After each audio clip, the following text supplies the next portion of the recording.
Hello guys, আজকে আমি আমার আলমারি এই যে এত অগোছালো হিসাবে পড়ে রয়েছে, আমার দেখে মাথা খারাপ হয়ে যাচ্ছে।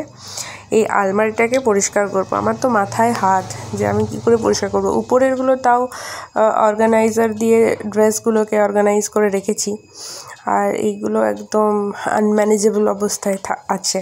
কোনো দিন তো আসলে পরিষ্কার করিনি। হস্টেল লাইফ যবে থেকে আমি লিড করছি তবে থেকে আর কি এই সাফ সাফাই। তাও এখন প্রিপারেশনের জন্য এসেছি। আগে হস্টেলে থাকতাম, তারপর 2 বছর মা বাবার কাছে থেকেছি, তো দিয়ে অভ্যাসটা একদমই চলে গেছে। মা থাকতে তো আর কিছুই করতে হয়নি কোনো দিন।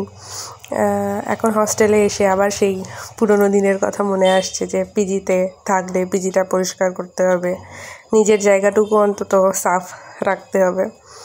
তো আলমারিটা হচ্ছে সবচেয়ে মেজর পার্ট, যেহেতু আমার কয়েকদিন আগেই পিজিতে চুরি হয়ে গেছে, সব কিছু চুরি হয়ে গেছে।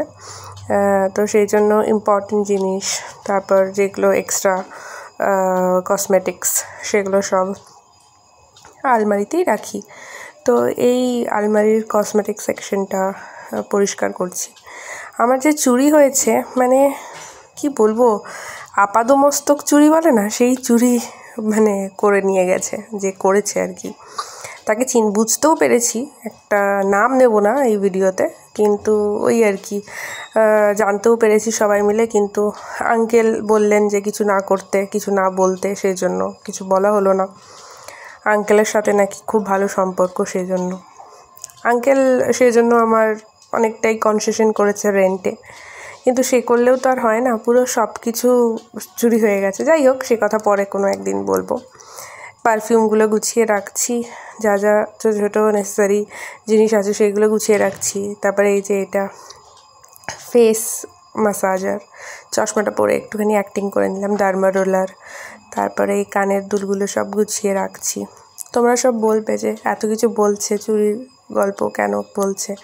সবারই জানা উচিত আসলে, মানে আমরা খুব কম জিনিসের মধ্যে পিজিতে লাইফ লিড করি, তো সবাই সবার নিজের যতটুকু সামর্থ্য সেই অনুযায়ী জিনিসপত্র নিয়ে আসে। সেই জিনিসগুলো যদি যখন বাড়ি থেকে আসার পর দেখা যায় যে A to Z আলমারি শুদ্ধ সব চুরি হয়ে গেছে, খুবই কষ্ট লাগে আর কি। আলমারিতে চাবি দেওয়া, তারপরেও আলমারি থেকে অন্য চাবি দিয়ে, ডুপ্লিকেট চাবি দিয়ে খুলে সব কিছু চুরি করে নেওয়া হচ্ছে। মানে আজব লাগে শুনতে বলতে দুটোই।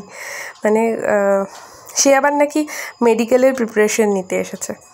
মানে সে তো যদি ডাক্তার হয়েও যায়, হবে তো না, কারণ তার তো চুরিতে মস্তিষ্ক, তার তো পড়াশোনায় নয়। আর যদি হয়েও যায়, ভগবান করুক যেন হয়ে যায়, আর ভগবান যেন তাকে দেখে, মানে কি অবস্থা। হ্যাঁ, সব চুরি করে নিচ্ছে, সে তো মানুষের অর্গ্যান চুরি করে নেবে, এই অবস্থা। মানে আমি ওই যে কী যে বলছি আমি জানি না, পাগলের মতন বকছি, পাগলের মতন কী সব বলছি গোছাতে।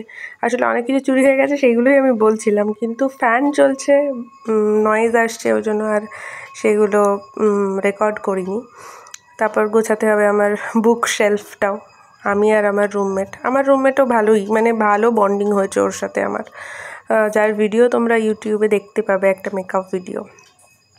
তো কিছু কসমেটিক্স যেগুলো ডেলি ইউজের, সেগুলো ওখানে রাখলাম। যেখানে ল্যাপটপ রয়েছে ওই বেডটা হচ্ছে আমার, আর এই পিঙ্ক কালারের বেডশিটওয়ালা এটা হচ্ছে আমার রুমমেটের বেড।